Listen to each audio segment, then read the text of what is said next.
पतन के बाद जिस सभ्यता का उदय हुआ वो कौन सी सभ्यता थी?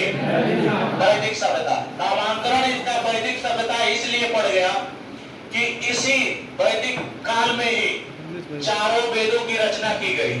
कितने वेदों की?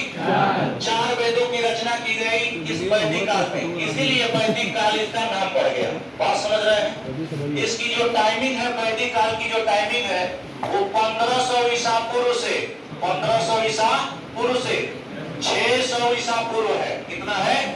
600 ईसा पूर्व, यानी कि 1500 ईसा पूर्व से 600 ईसा पूर्व वैदिक सभ्यता की टाइमिंग है। इसको दो पार्ट में बांटा गया। एक ऋग वैदिक काल हुआ जिसे पूर्व वैदिक काल भी कहते हैं, एक उत्तर वैदिक काल हुआ। ऋग वैदिक काल को पूर्व वैदिक काल इसलिए कहा जाता है कि जो चार वेदों में पहला वेद था ऋग्वेद, उसकी रचना पूर्व वैदिक काल में की गई, इसीलिए उसे ऋग वैदिक काल कहा जाता है। बाकी तीन वेदों की रचना उत्तर वैदिक काल में की गई, इसीलिए उसे उत्तर वैदिक काल के नाम से जानते हैं। और ध्यान से समझिए, नोट करके जहां सिंधु घाटी सभ्यता आप लिखे हैं वहां ये चीज लिख लीजिएगा